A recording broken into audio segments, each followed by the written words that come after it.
Okay, before we start, time zone checks. We've got Dubai, London, and India too.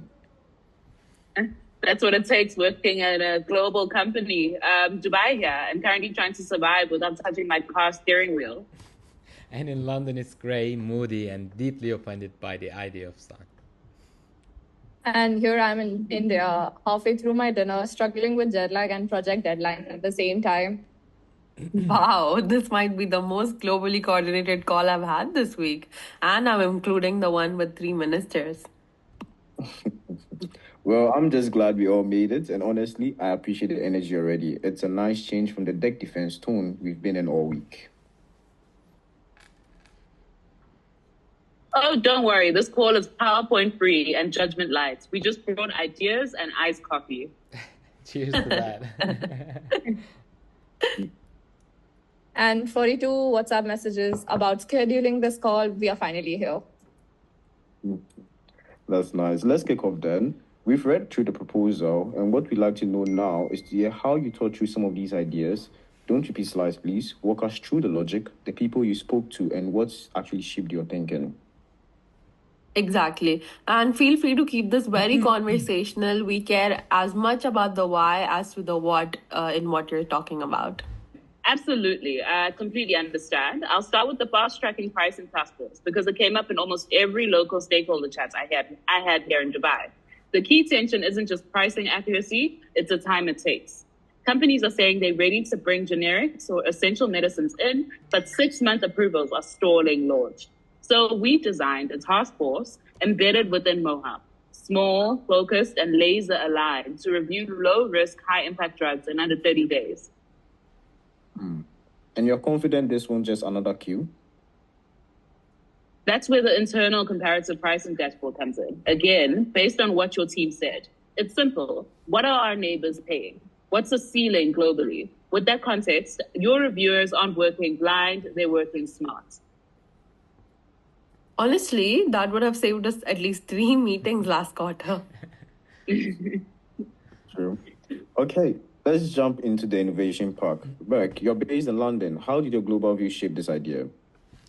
Well, sitting in London means I'm watching how places like the UK, Netherlands, and even Poland are designing pharma infrastructures for flexibility, not just for scale.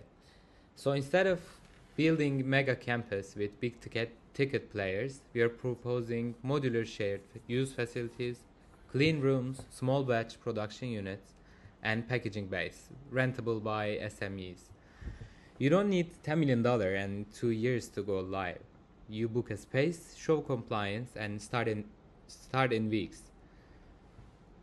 That sounds interesting, but what do you think makes this UAE ready? We pair it with on-site regulatory liaisons, not to slow things down, but to walk firms through the process. Plus, with zones like Dubai Science Park already zoned, you're not starting from scratch, you're upgrading. Perfectly iterated. Let's talk talents now. Ashwarya, you've got the India vantage point. What inspired the Emiratization Fellowship in your point of view? I'll be honest, India has thousands of pharmacy grads each year, but most don't know what working in a live plant of hospital pharmacy really looks like. So we imagined a rotational model for UAE students. 1 month in the lab, 1 month in the factory, 1 month in a hospital pharmacy. Each gets a mentor, a badge of completion, and a stipend. It's not just about training, it's about visibility and pride. Wow, that's the kind of path that we need because we keep hearing that youth don't know what's possible. And I would say that is why we made it so personal. It's not just professional, because belonging drives ambition. That's what we believe in. All right, so what happens in the first 3 to 4 months if we do say yes? So we've drawn up a timeline, and we think that in week 1 and 2, we'll be focusing on stakeholder mapping and interviews. That will be taken by me from here in Dubai. Then in week 3 to 6, there'll be regulatory workshops and data gathering. Week 7 and 10, benchmarking insights from India, Saudi, and even Ghana.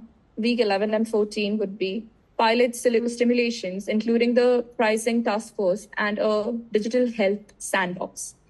Week 15 to 16th will be final validation and delivery. Okay, great. What are our quick wins? The first one will be Task Force Live, reviewing its first 10 drugs. The second one, we will get the pricing dashboard activated. Third one, Sharjah and Ajman sandbox up and running with medicine delivery pilots. Well, you've clearly balanced ambition with realism, and I have to say, this honestly didn't feel like a pitch, it felt like a conversation. Definitely. Really, and that's how the partnership should be. And I love that each one of you brought your own region's touch into it. And next time we'll bring tea and biryani. London sends rain and sarcasm. And I'll bring the carrot because let's be honest, that's the glue holding half of Dubai together. That's true. Well, good. Thank you, team. We'll look back next week. Appreciate the thought, the global view, and the clarity that's been put into it. I'll say you. And also the humor, okay? Let's keep in touch. Let's keep in touch. Thank you so much. Thank you, guys. Thank All right. you.